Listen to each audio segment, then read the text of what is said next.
네, 오늘부터 뉴이저에서 새롭게 인사드리는 안규령입니다. 진심을 다하는 앵커가 되기 위해 노력하겠습니다.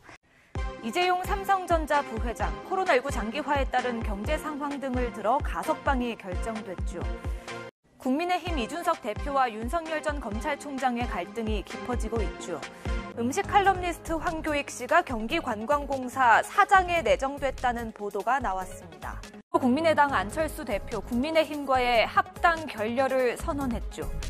내부 경선이 시작된 정치권이 이른바 친일 공방과 역사 인식 논란으로 시끄럽습니다.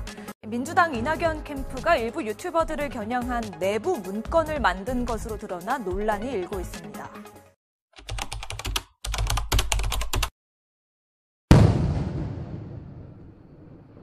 최근 국민의힘이 YTN 뉴스가 편파적이라는 주장을 공식적으로 제기해 국민의힘은 YTN 뉴스가 있는 저녁 안규령 앵커의 국민의힘 스토킹 배우는 이라는 제목의 보도자료를 돌렸습니다. 국민의힘은 최근 4주간 19회의 앵커 리포트 중 국민의힘과 범보수 진영 비판이 15회로 전체 80%에 육박했다고 주장했습니다. 또 뉴스가 있는 저녁을 매일 모니터링하는 것은 물론 안규령 앵커를 특히 주시하고 있다고 강조했습니다. 실명을 거론하며 보도자료를 냈었죠. 네, 어떠셨어요 그때는? 그때 무서웠어요.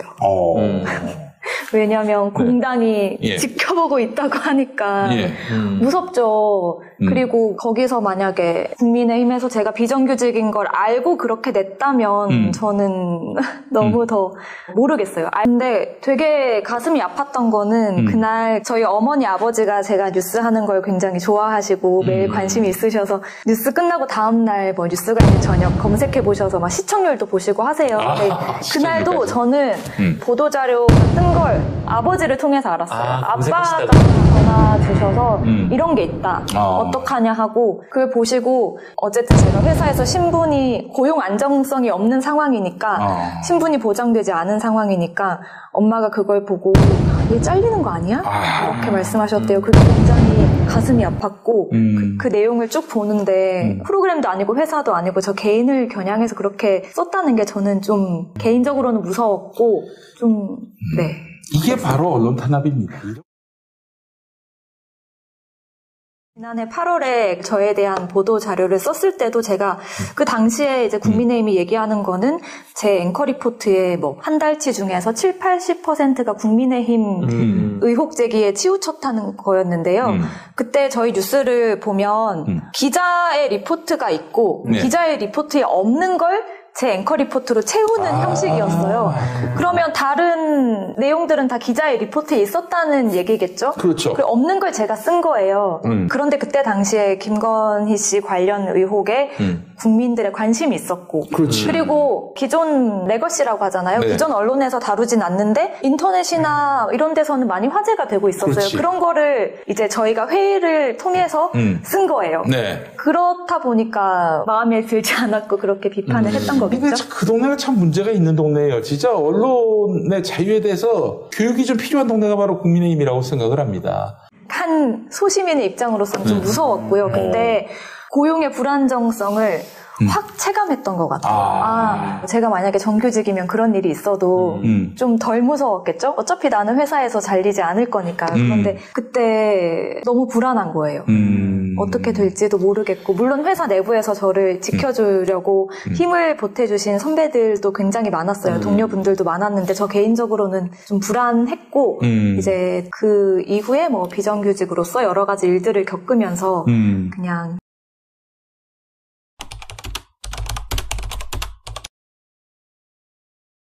이에 대해 뉴스가 있는 저녁을 제작하는 YTN 보도 제작국은 언론 자유를 침해하는 중대 사안이라는 반박 성명을 냈습니다. 먼저 국민의힘이 방송법이 보장하고 있는 보도 전문 방송사의 방송 프로그램 제작 자율성을 정면으로 부인했다고 지적했습니다. 뉴스 제작진의 보도와 편집 의도를 임의로 규정하고 앵커의 이름까지 거론하며 배우가 있다거나 대신 읽어주는 역할에 불과하다는 등의 비하 발언과 인신공격까지 서슴지 않았다며 유감을 표명했습니다. 또 출연진과 앵커에 대한 정치 성향을 거론하는 대목에서는 국민의힘 스스로 반대하는 블랙리스트를 연상케 한다며 특정 코너와 앵커를 지목해 특히 주시하고 있다고 언급한 것은 제1야당이라는 정치 권력이 언론사와 언론인을 상대로 겁박하는 것이라고 말했습니다. 제작진은 헌법이 보장한 언론 자유의 가치를 지키기 위해 방송법과 편성규약이 규정한 권한과 의무에 따라 부당한 압력과 개입을 단호히 막아내겠다고 덧붙였습니다. 어쨌든 제가 회사에서 신분이 고용 안정성이 없는 상황이니까 신분이 보장되지 않은 상황이니까 엄마가 그걸 보고 얘 잘리는 거 아니야? 이렇게 말씀하셨대요. 하나 말씀드리고 싶은 거는 아까 놓쳤는데 네. YTN에서 그 앵커를 비정규직으로 뽑기 시작한 게 이명박 정부 당시에 낙하산 사장 임명으로 노조가 노조가 파업을 하면서 그때 파업 대체 인력으로 앵커를 비정규직으로 뽑기 시작했고 그게 굳어진 겁니다. 그래서 저도 어쨌든 피해자죠. 석방하라. 노정면을 석방하라. 노정면을 석방하라. 노정면을 석방하라. 노정면을 석방하라. 노정면을 석방하라. 노정면을 석방하라.